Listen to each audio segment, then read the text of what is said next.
I was carrying the morning feed bucket toward the outdoor enclosure when my left arm went heavy. Not painful, heavy. Like something had been threaded through the muscle and pulled tight. I thought I had slept wrong, leaned wrong, something I had been careful about since spring. I took 3 more steps. Then the bucket left my hand, and the gravel came up fast, and I did not get my arms out in time. I was face down in the yard. The fog was thick enough that I could not see the fence from where I lay, maybe 30 feet away, and I could not see the road past it.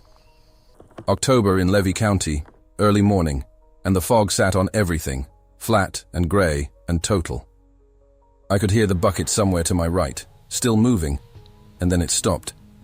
And then there was silence. And then, from inside the building behind me, I heard it. 3 slow, 2 fast. I knew that sound. I had made that sound on that same window every morning for 8 months. My chest felt like something was sitting on it. Not sharp, just weight and pressure, and underneath the pressure something I could not name. I tried to push myself up and my arms did not have it. I got my head maybe 6 inches off the gravel, and then I was back down. The phone was in the building.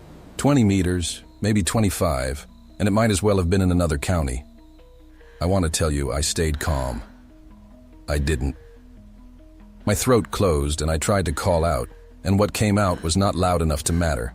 The fog would have taken it anyway.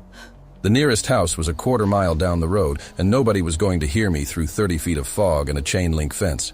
3 slow, 2 fast. It came again. Same rhythm, same weight on the knock, patient in the way that isn't patience at all, but just the only thing he knew to do. Kiko had been with me for 2 years by that morning. He came in at roughly 2.5 years old, confiscated from a property in Citrus County where he had spent most of his life in a modified dog crate alone. The damage from that was specific.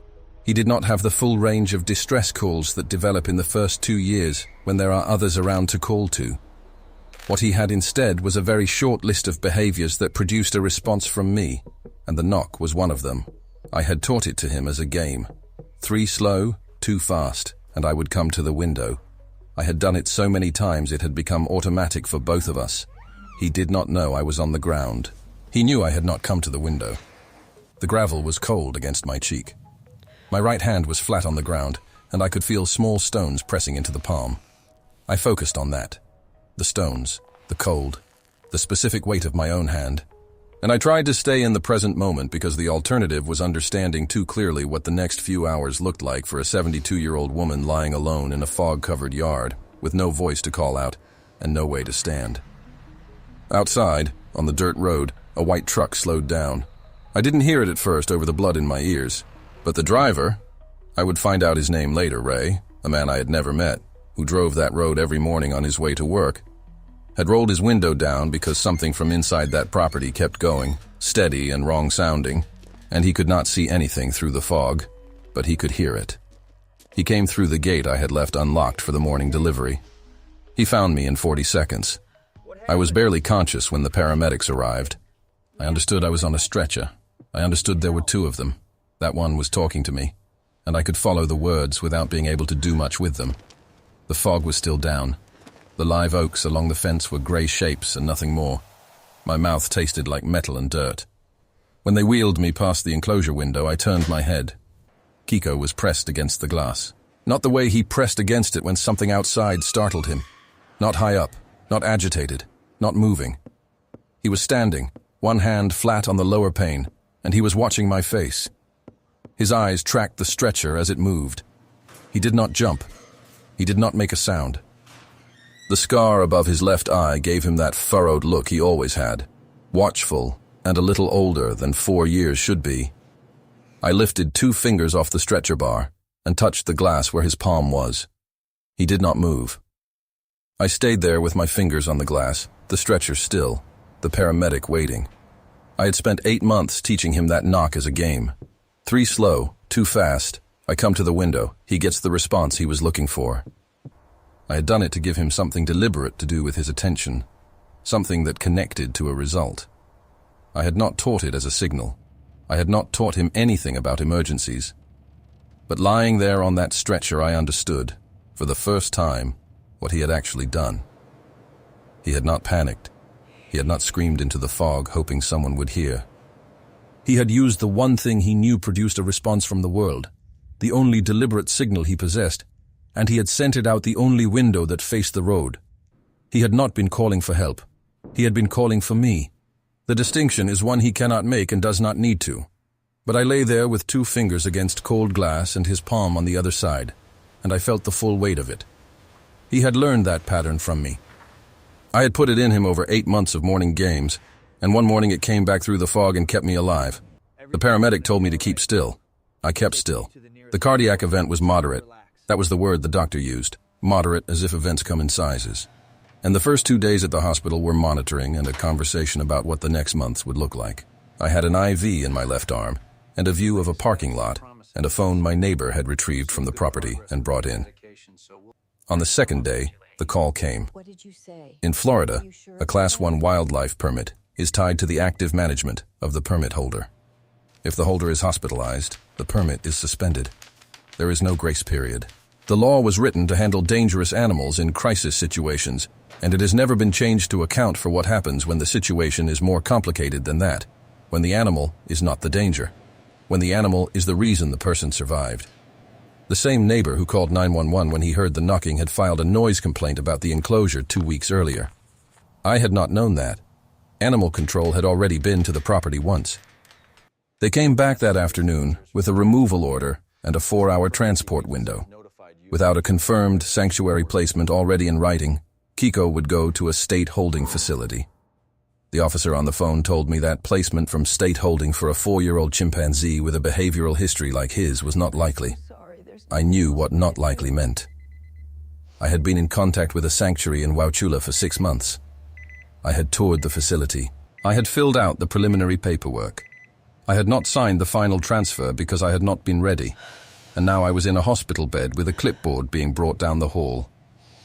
The form was a permanent transfer of legal custody. My name off the permit, the sanctuary's name on.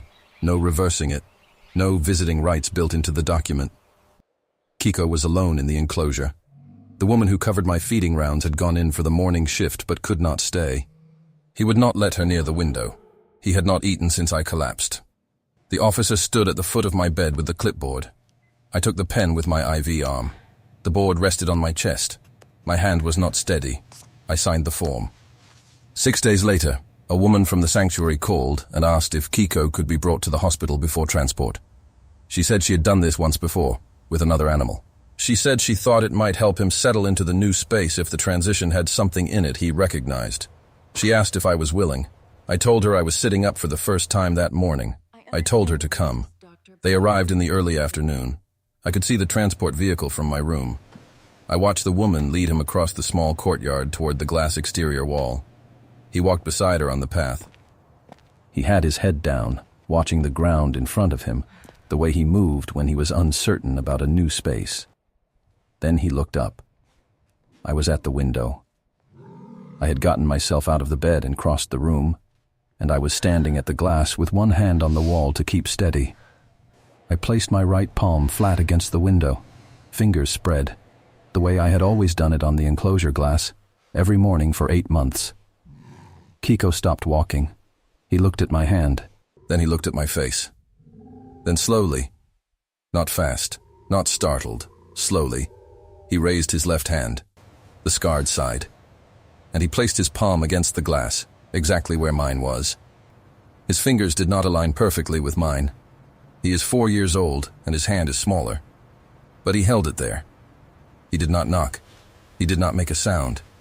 He watched my face the way he had watched it from the stretcher window, with that furrowed old expression the scar gave him, and he held his hand against mine through the glass, and did not move. I do not have words for what that was. I am not going to reach for them. I held my palm there until my legs were shaking too much to stay standing. The woman from the sanctuary was watching. The nurse who had walked in to check the monitors was watching. And in the hallway behind me, through the open door of the room, my daughter, who had flown in 4 days earlier without a phone call, without explanation, without anything said between us for 2 years, was standing against the wall and watching through the door. The same geometry, the same glass, a hand pressed against it from the other side. Nobody said anything. The monitors kept going. Kiko held his hand there until the sanctuary worker gently moved him back toward the path. He walked beside her to the vehicle. He did not look back. My daughter came into the room 20 minutes later. She sat down in the chair next to the bed and neither of us spoke for a long time, and that was all right. He is at the sanctuary now. The permit law in Florida has not changed. If you are hospitalized tonight, your animal can be removed before you are discharged, and nothing about what the animal did or did not do will appear anywhere in that process. I am home. I am careful about the mornings. On the sanctuary intake form, in the narrow line marked reason for transfer, someone has written more words than the space was meant to hold. Medical emergency, owner's request, animal saved her life. The signature on the line below is shakier than anything else on the page, written with an IV still in the arm, but it is legible. It does not waver on the name.